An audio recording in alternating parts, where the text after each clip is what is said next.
it really comes back to reflecting on your own personal values and how you can best apply what hours you have to get closer to manifesting who you want to be in the world and what you really want to achieve.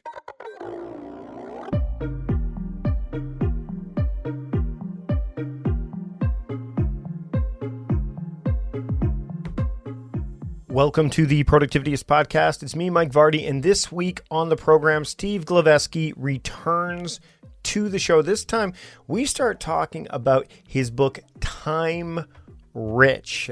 Do your best work, live your best life. Steve's been on the show before. He is incredibly successful as an entrepreneur, an author, and a podcast host. His mission is really to unlock the latent potential of people so they can create more impact for humanity and lead more fulfilling lives. There's nothing more nobler than that. Let's get right to the conversation. I'm really happy to have Steve back on the program, so let's get to it. Here is my conversation with Steve Glaveski here on the Productivityist Podcast. I'd like to welcome Steve Glaveski to the Productivityist Podcast. Steve, thanks once again for joining me on the show. Well, thank you once again for having me, Mike. So the book is called Time Rich. Do your best work, live your best life. And I normally don't start episodes with the most obvious of questions. But in this case, because we've had these conversations before, I'm going to start with it.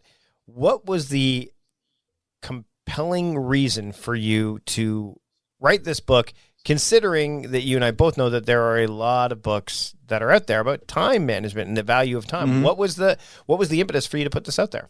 That's a great question. And the impetus was a number of things, but the main impetus was a article I wrote for Harvard Business Review a couple of years ago called The Case for the 6-Hour Workday, which we may have touched on when I last appeared on your show at the time. And a lot of these productivity books, time management books, tend to focus on what you as an individual can do.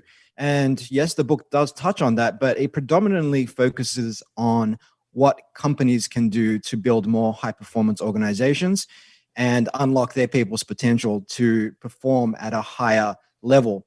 If I reflect on my 10 years in the corporate world before I jumped out and pursued entrepreneurship, there was definitely no such thing as a time-rich culture. And oftentimes it wasn't by necessity. It was just because we tend to anchor to the past and we tend to conflate long hours with being productive. We tend to conflate hours with output. But of course, these are just throwbacks to the Industrial Revolution, where you could draw a straight line between how many hours you spent, say, standing by a conveyor belt and how many widgets you put into boxes.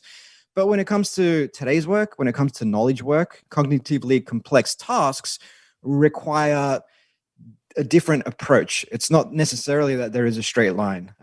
You can only really get into that place of deep work, what Cal Newport calls deep work, what Mihaly Csikszentmihalyi calls the flow state, for about 4 hours a day. But the way today's organizations go about getting stuff done, their best people who they pay upwards of hundreds of thousands of dollars to show up to work just aren't given the environment that's required for them to be their best. They're invited to countless meetings every day. They're being interrupted through push notifications and emails and everything else that they're expected to respond to all day long. And they're forever seeking consensus. And all of these things just mean that people find it very difficult to get stuff done, regardless of how much innate talent or ability they actually have. So you and I have had this discussion before in a bit of an indirect way, but we've discussed how productivity is very personal, right? Like business isn't always personal, but productivity is. And in the book, you get, especially in part 3, you talk about the modern workplace, and you talk about how organizations and how they can kill productivity. And that was something I get on side with right away, because again, they try to pull the personal out of it. Can you kind of expand upon that a little bit?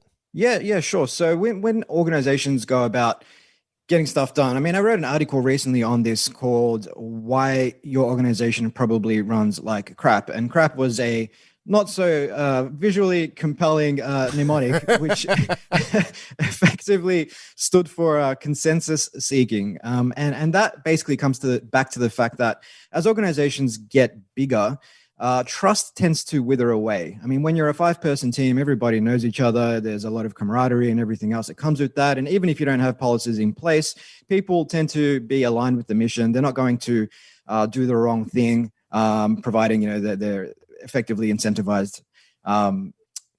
And as an organization gets bigger, and this is the same of tribes, trust tends to wither away. There is more incentive for wrongdoing.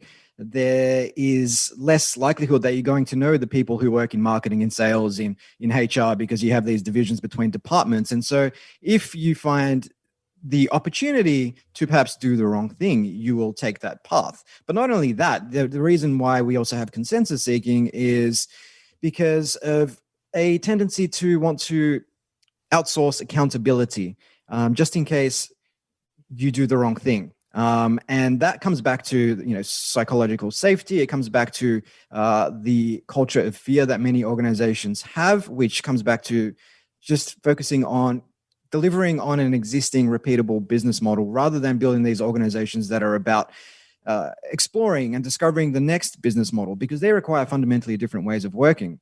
But when you've created a culture around meetings after meetings after meetings, when you've created a culture around, as Jeff Bezos suggests, treating all decisions like big, hairy, audacious decisions, even though most decisions are what he calls type 2, inconsequential decisions that are inexpensive and that you actually learn something from when you screw up, well, then you just slow things down and nothing ultimately gets done. Well, things get done, but they get done at a very, very slow pace. So the consensus seeking thing is fundamental, I think, to how slow things go in many large organizations. The second letter in that mnemonic was R, for hyper responsiveness. So whether it's an email, which we get about, the typical executive tends to check their email 72 times a day. They tend to spend about 3 hours a day in their email.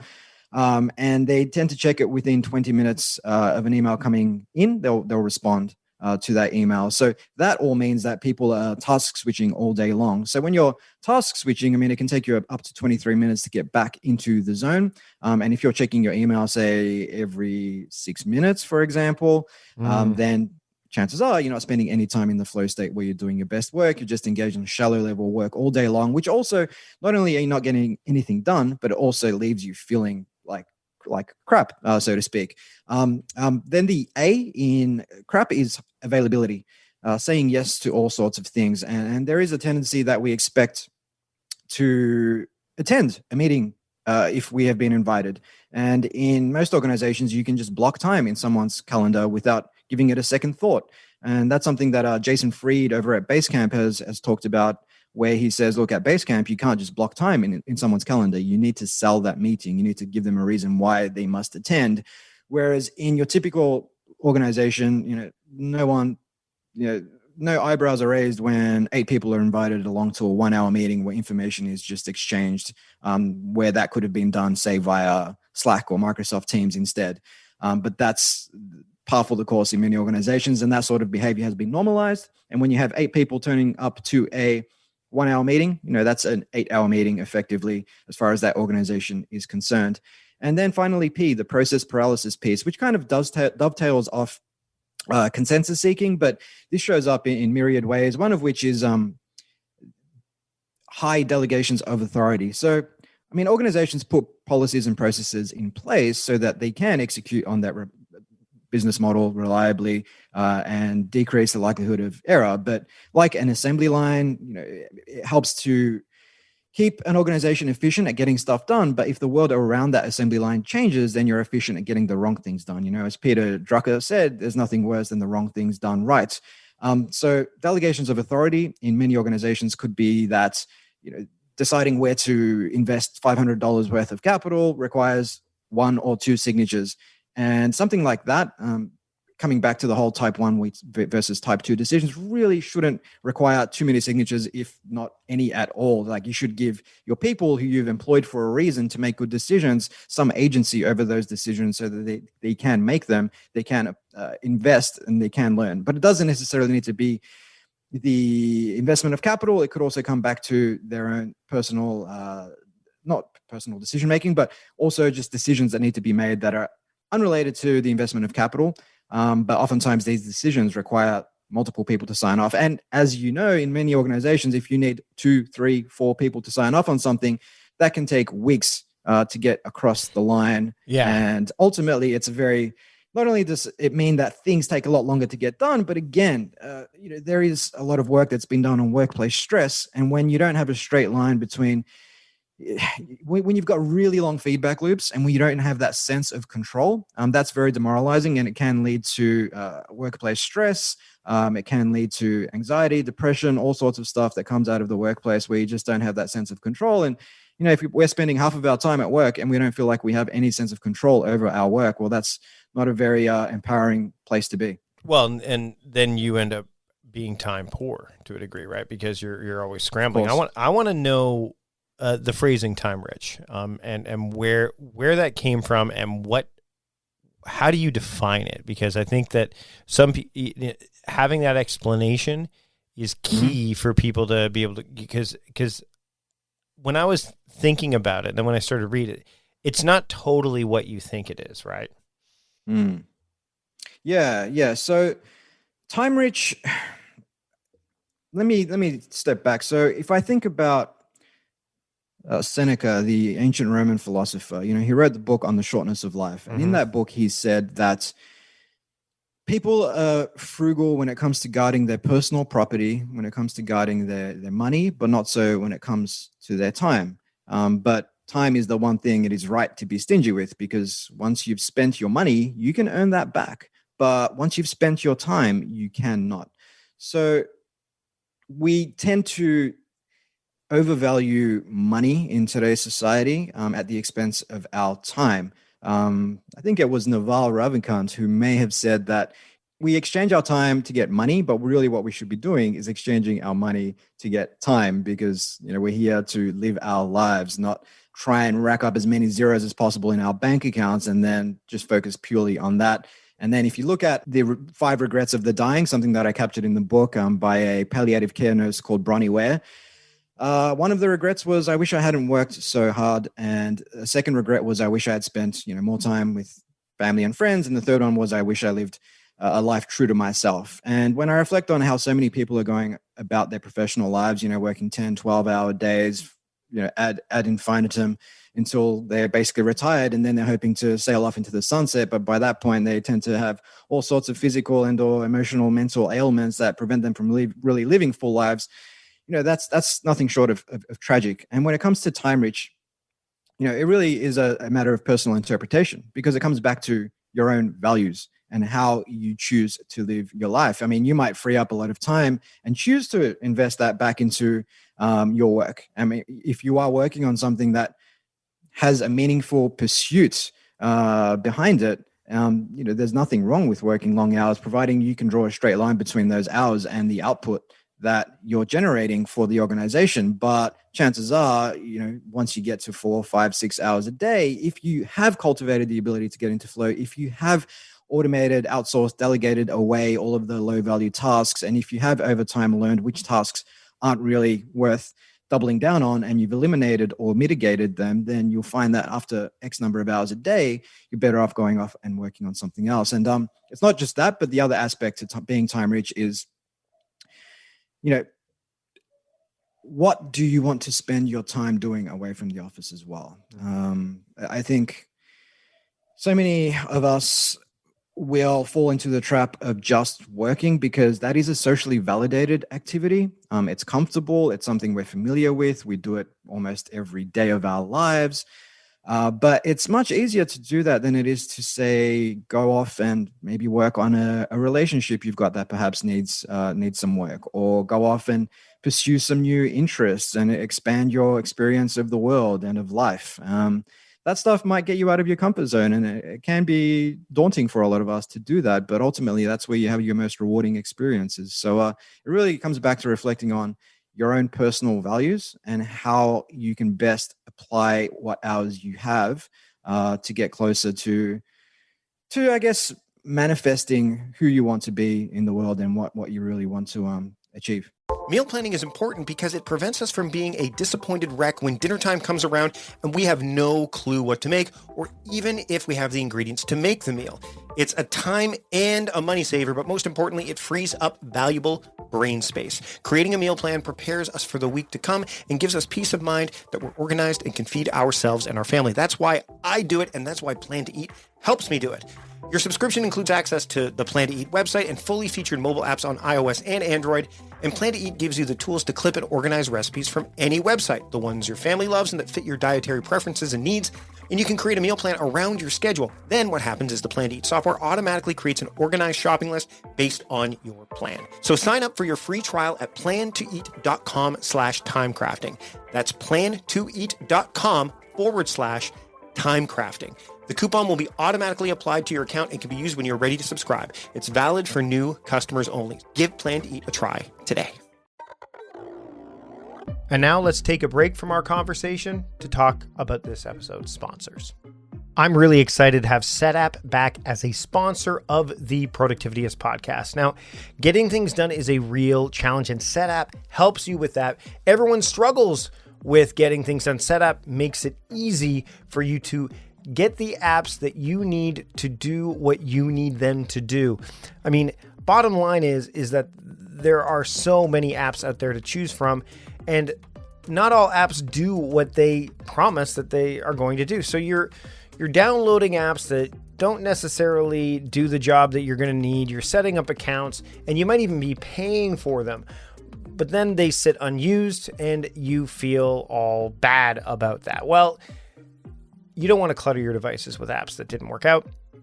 That's why SetApp is here to help you. SetApp is on a mission to help users get more done. I've been using SetApp for well over a year, and I really enjoy having access to apps like Moment is one of them. I'm actually using Moment right now as a countdown timer for various specific things that I want to have happen, not just, to give me a deadline, but also for something to look forward to. That's just one of the apps. I mean, there's Note Plan 3, there's Ulysses, there's tons of apps available through SetApp. We're talking over 200 high quality apps for your Mac and your iPhone. So that way you've got these apps where you want on the road with you, whether you're at home or away. SetApp has you covered. And SetApp has a dedicated curation team that only selects the highest quality apps. So you don't have to search for the best tools anymore, which is a huge time suck. They are already in SetApp. And SetApp is a great value as well. Instead of paying thousands of dollars for a whole bunch of licenses, there's just one flat monthly fee with SetApp, and new apps are added to SetApp regularly. Their updates are free, and all the apps are full-featured pro versions, so you're not getting ones that don't have everything you need involved. You're getting to try them out and use them in their full-featured settings. It's fantastic.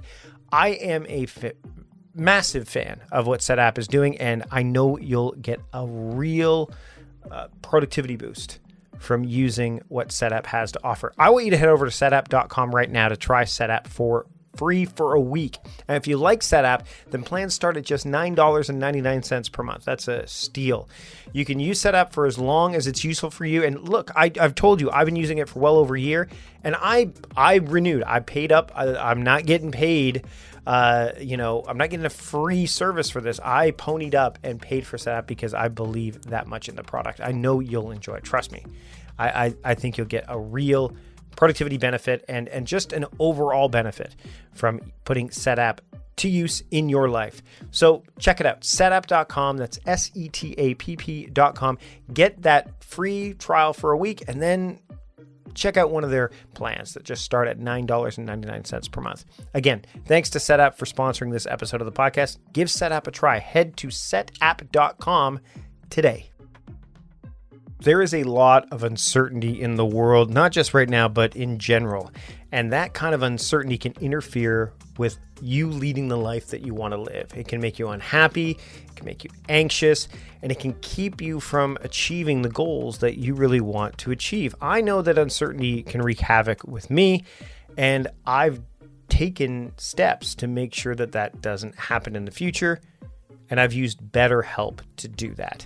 BetterHelp will assess your needs. They may be very much like my own, and then they'll match you with your own licensed professional therapist. What's great about BetterHelp is you can connect in a safe and private online environment. So incredibly convenient. And you can start communicating with your professional therapist in under 48 hours. Now, one of the things that I think is really important to understand about BetterHelp is it's not a crisis line, and it's not self-help either. It is professional counseling done securely online. Some of the other benefits of BetterHelp that I've enjoyed are the ability to send a message to your counselor anytime. And you can use video or phone sessions. You can schedule them weekly. And with these messages, you can get timely and thoughtful responses. So you have a myriad of ways that you can connect with your counselor. And you can do this all without having to sit in an uncomfortable waiting room. You can do this from the comfort, as I do, from my own home. And BetterHelp is also committed to facilitating great therapeutic matches. And evidence of that is the fact that they make it easy and free to change counselors if needed. That had to happen to me because of time zone differences and all that stuff. It was seamless. It was amazingly well done. Now, there are many specialties that the licensed professional counselors can help you with through BetterHelp. There's depression, anxiety, which I alluded to already, sleeping, if you're having trouble sleeping, grief, family conflicts, anger. All of those specialties are covered through BetterHelp and the licensed professional counselors you can get through BetterHelp. And you can find the particular expertise you need online. So you don't have to limit yourself to the counselors that are located near you. And the service is available for clients worldwide. I'm in Canada. I have access to BetterHelp. BetterHelp is convenient. BetterHelp is professional. BetterHelp is affordable, and anything you share is confidential. Now, I want you to start living a happier life today. As a listener of the Productivityist podcast, you'll get 10% off your first month by visiting our sponsor at betterhelp.com/timecrafting. Join over 1 million people, myself included, who've taken charge of their mental health. Again, that's betterhelp, HELP.com/timecrafting. Do it today. You know, I really am giving attention to my health more and more these days. As I'm getting older, I want to make sure that I keep this body working at optimal levels. And that includes getting out into the sunshine, and includes going for walks. I'm doing yoga. But the other thing that I really want to make sure that I take care of is supplementing my nutrition with things that are going to help me perform at the levels that I want to perform at. And that's where Care Of comes in. You see, Care Of has high quality products and they meet personalization. So what happens is you go and you take an online quiz, and Care Of asks you through this quiz about your diet, your lifestyle and health concerns to help address your specific wellness goals.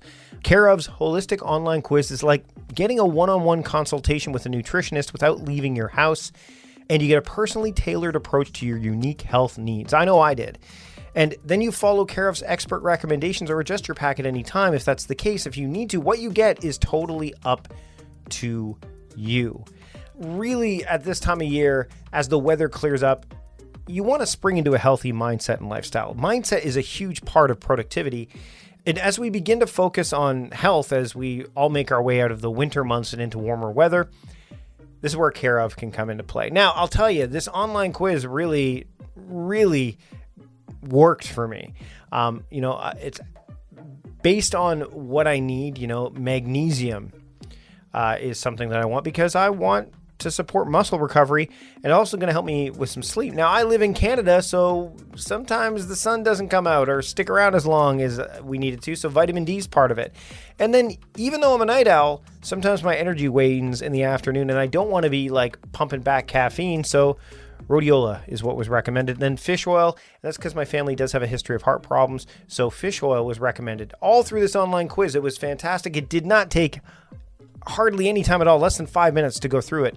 And boom, Care Of knew exactly what I would need to get to where I wanted to go with my lifestyle, with my healthy choices, with what Care Of can provide for me.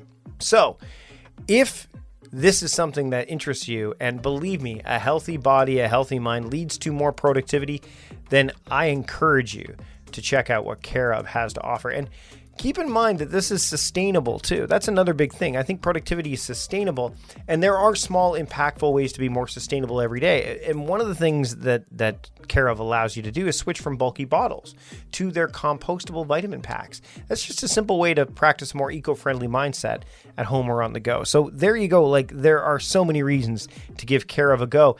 And For 50% off your first Care of order, you can make that happen. All you need to do is go to takecareof.com and then enter the code TIMECRAFTING50 and you'll get 50% off your first Care of order. That's stunning. That's incredible. And I have to say that going through that online quiz and getting a sense of what Care of could offer me, that was all I needed to see. It's all I need to know. Plus, again, that sustainability piece, the fact that I'm focusing on my health, it's a no-brainer to me. And to get 50% off, that makes it even more of a no-brainer. That makes it, is that less than a no-brainer? Nonetheless, I want you to check out what Care of has to offer. So again, for 50% off your first Care of order, go to takecareof.com, enter that promo code TIMECRAFTING50 and get 50% off your order. That's all you need to do, and I encourage you to check it out. Again, takecareof.com, TIMECRAFTING50, get the 50% off that you need to start leading a healthier life today. And now, let's get back to the show. So it's not purely quantitative, and I think that's what I was getting at. Is it's not purely like, okay, I have this many hours, I'm going to have more hours if I do this. It's more a combination of leveraging the quantitative to have qualitative results, like you talked about, right? Like to do exactly. more of that. When we get deeper into the book, part 4, you go into like the how-to, and I'm a big fan of initialisms and. Oh my gosh, I just love the initialisms and acronyms. There are steps. Now, when you talk about this in the book, I want you to go through the steps a little bit. Now, I want people to pick up the book, but if you can touch on them. But then one of the things I always like to ask when someone puts a framework like that in place is it critical that they are done in order, or how are you able to kind of navigate that process in a way that can make it work for you? Does it need to be done in that order, or are you able to kind of, do you see where I'm getting at? Of course. So absolutely. I mean, mnemonics are a useful tool to remember. There you go. Mnemonics. Yeah. That's what I meant to say. Yeah. Yeah. I was like, what's he talking about? I think I know what he's talking about. I just want to make sure. But yeah, with mnemonics, they're a useful tool to help you remember frameworks. But at the same time, the problem with mnemonics can be that you try to fit a number of steps into a word, and therefore you might miss other steps. So ultimately, the first thing I would say is, look, this is a guide, but there may be other things that can also help you to optimize your time. There definitely are. But if you do follow the steps, for example, in the mnemonic, which I think you're alluding to, which is pea coats, the winter jacket, that will get you a hell of a lot closer to being, this optimized productivity fiend than you would if you kind of just tried to wing it. And if it comes to doing those steps in order, not necessarily, because in pea coats, let me just run through the framework real quick. So please. Yeah. P for prioritize. So, I'm a big believer, as I know you are, in the Pareto principle, 20% of effects generate 80%. Sorry, 20% of causes generate 80% of the effects. So that could be applied to marketing channels, sales techniques, customers we're targeting, products we're selling, whatever the case is. The top 20% tend to generate about 80% of the value. It's the same with our tasks. And I remember when I actually published that Case for the 6-Hour Workday article, I shared it on LinkedIn, and someone shot back saying, "Oh, that sounds great in theory, but I could never get all my tasks done in just 6 hours." Which suggests that, there is a supposition in that statement that all of your tasks are created equal. But if you've got 10 items on your task list, the top 2 to 3 tend to be the most valuable tasks. And if you just get those done, you'll be much better off than trying to just grind through the next 7. And chances are the other 7 tasks, in many cases, perhaps can be delegated or automated away. So prioritization, focus on the high value tasks. C for cut. So whether you're doing this on a monthly basis or on a quarterly basis, reflecting on all of those, tasks, marketing channels, sales techniques, you name it, and asking yourself, perhaps drawing up a quadrant on a wall and saying, do more, start, stop. What should I do more of? What should I do less of? What should I start? What should I stop? And just by doing that, it tends to get you to hone in on those things that perhaps many of us will just continue to do just because we've always done them, without really reflecting on whether or not this task is actually valuable. And it's easy, again, to do that because, again, we derive some sort of sense of self-worth from being quote unquote productive, or rather quote unquote busy, but not really productive. So that step, I think, is critical. O for outsource. So nowadays, obviously, no shortage of outsourcing tools, companies out there that can help you take stuff off your plate for something like $10 an hour for all sorts of tasks in your value chain. A for automate. Again, nowadays, you can automate customer service tasks, administrative tasks, marketing, sales, you name it, for $20 to $50 a month, depending on the tool that you're using. You can create all sorts of apps outside of that. I mean, we created a custom built app for about $1,000, which for us generates client proposals in under 5 minutes. All we do is plug in the client's name, their logo, maybe the color scheme, and which services they're interested in. That will spit out the PowerPoint proposal, and then you might just spend 5 or 10 minutes customizing that, which over the course of the year, when you're pumping out a lot of proposals, actually saves you a hell of a lot of time. T for test, because two of the biggest ways I see organizations and people effectively wasting their time is, one, in analysis paralysis and forever pontificating around what they should do, trying to put together the perfect plan. And as Customato, Mike Tyson's coach, said, everyone has a plan until they get punched in the face. Mm-hmm. And that often amounts to just wasted time. And the other side is, second biggest way people waste their time is by jumping to conclusions and spending too much time and money on the wrong thing. And so one way around that is to just embrace the scientific method and just test your assumptions. If it's a new product idea, what's the biggest assumption underpinning the success or failure of that idea? Can you go off and test market appetite without spending too much time and money on it? And can you get some actual customer insights and data that can help you validate things, and you can move forward based on real world data rather than assumption, and rather than forever pontificating around a boardroom table, for example. And then finally, the S&P codes really was just around something I called start your engines, because again, I was looking for a word that could fit into that mnemonic. Mm-hmm. But start your engines is really around, what are those things you can do to optimize your cognition?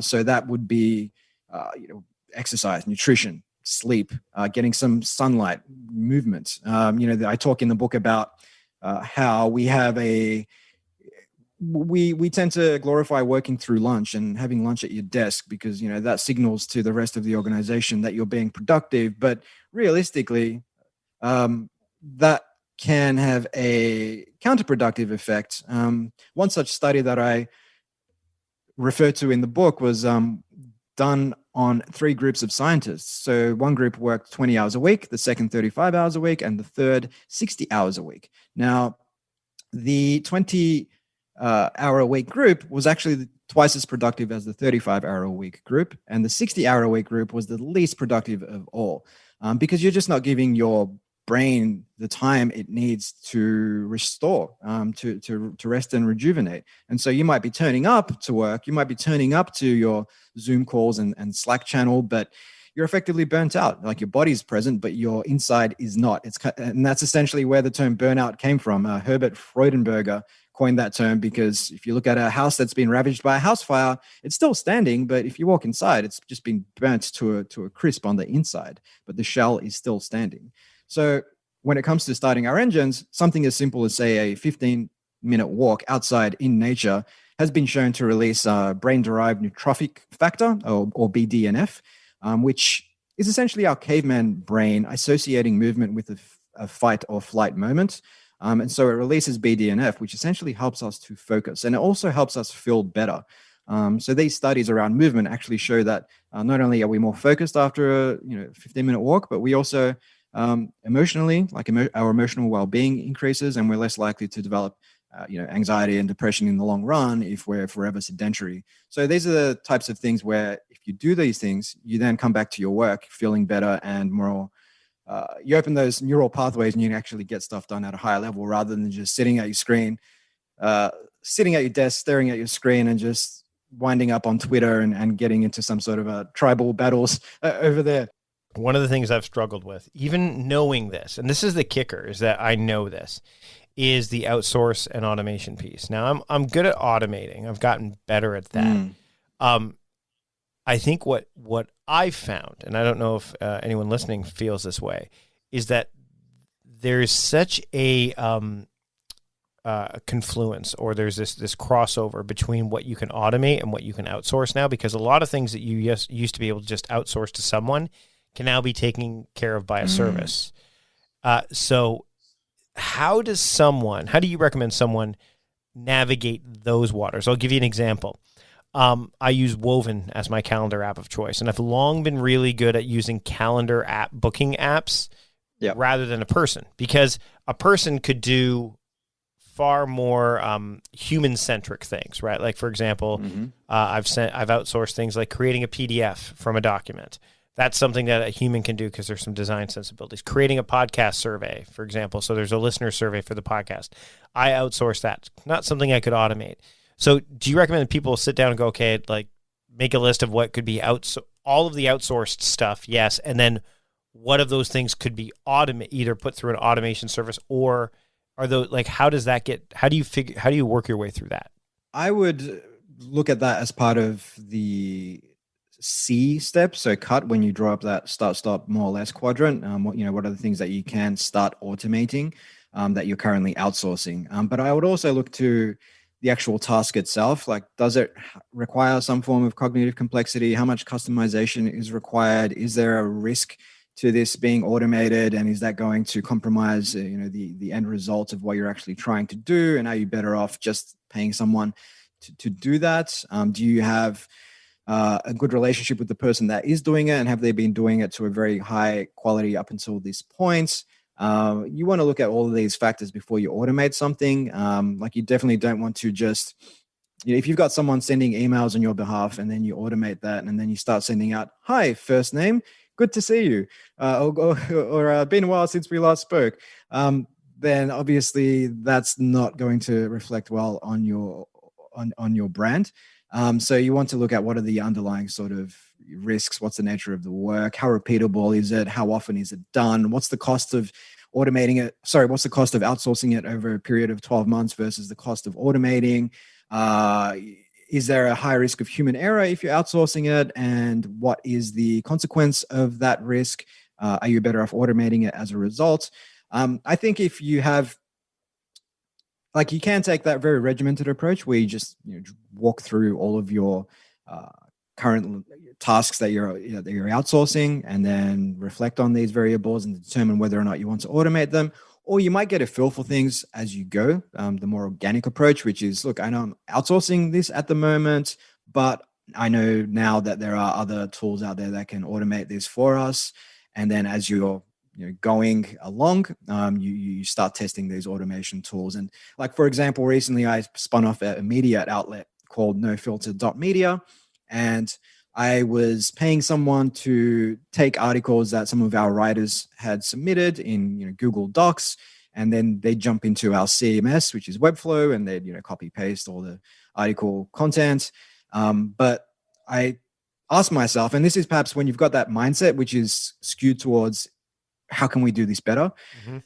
I asked myself, can we automate this? And it turns out that just by creating a HTML form using Zapier, we can effectively just get our writers to go straight to this form, complete the form that will submit directly into our CMS. And then all we need to do is just go into the CMS and either submit that article, make some changes if we need to, or reject it if it's terrible.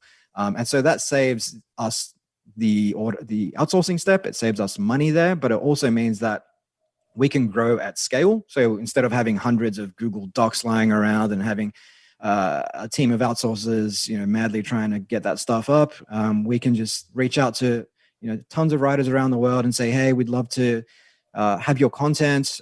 Even if it's not original content, just submit it here on this form. We'll backlink to your site, and that just helps us grow as well. And so I think it is a matter of, yes, you can be regimented, but at the same time, if you're a small team, if you know what you're currently outsourcing, if you feel that there is a better way, and more often than not, there's always a better way, just spend 5, 10, 15 minutes researching, and you might find that there indeed is a better way.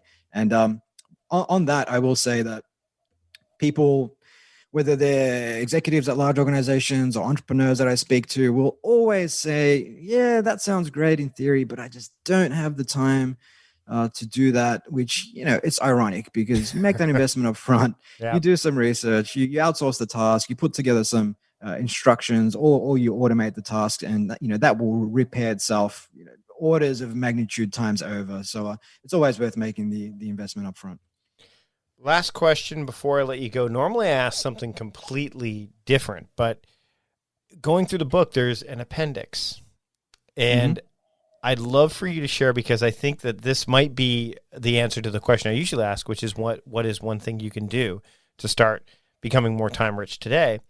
And you've got this shorter workday experiment. Now, again, it's like, Mike, you're giving all of it away. But can you explain a little bit about like what someone can do to that, to make that happen? Or if you don't want to go down that path, what you found when you did that experiment? Yeah, definitely. And the appendix, I guess it really comes back to, and one thing I will say is it's not necessarily that your workday needs to be 6 hours. I mean, that was effectively just testing a shorter workday in order to see whether or not we could maintain our productivity, and ultimately, what would the effect be on our emotional well-being. And what we found was that by running a, say, 6-hour workday experiment for a couple of weeks, it forced you to hone in on the high value tasks, that 80-20. It forced you to be diligent about outsourcing and automating. It forced you to think twice about setting a 1-hour meeting and perhaps setting it at 15 minutes instead, or perhaps just sending an email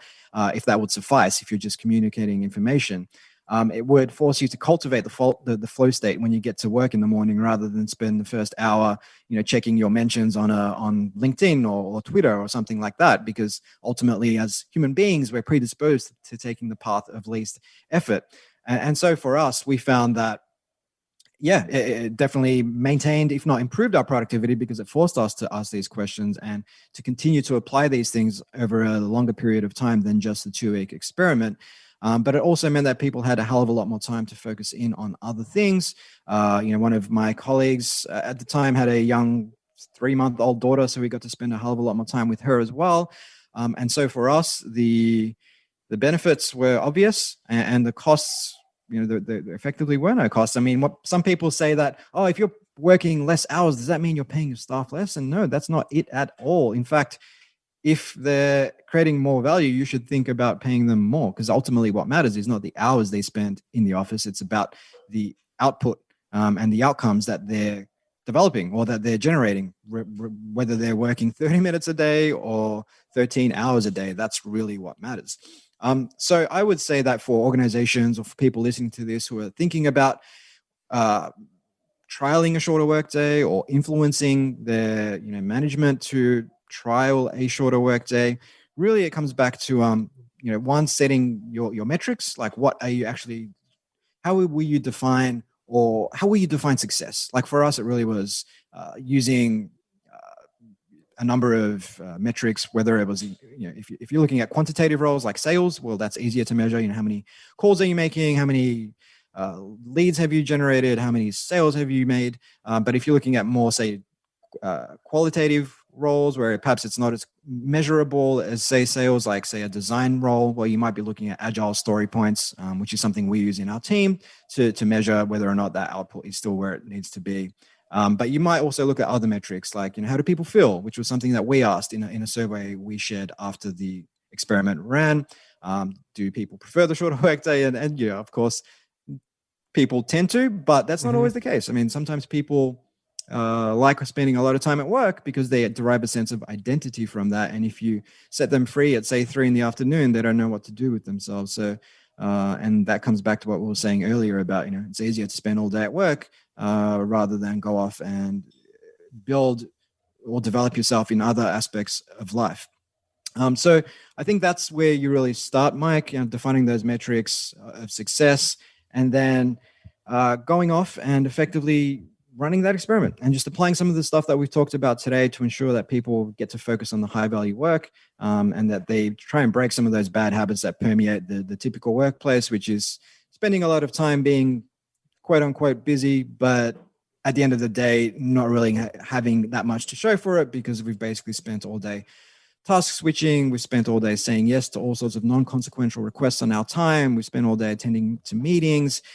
We spend all day in our email, and we've neglected all of those high-level activities, which perhaps are a lot more difficult to get started with. And the last thing I'll say just on that is, when it comes to those tasks that feel Herculean, you're sitting down, you're staring at a blank page, every fiber in your body just doesn't want to get started on that 2,000-word article. But just by committing to, say, 50 words of poor quality, once you've got that ball rolling, the amount of energy that you need to apply is much less than getting going in the first place. And this comes back to Isaac Newton's famous laws of motion, that an object in motion stays in motion. So, it's the same with picking up a book. Many of us are spending more time than ever looking at screens nowadays, something like 11 to 12 hours a day in most Western countries. But if you feel like you've been watching too much Netflix and you really need to be doing a bit of reading, apply that same rule. Just pick it up, commit to reading one page, and you'll find that reading the rest of the chapter becomes so much easier.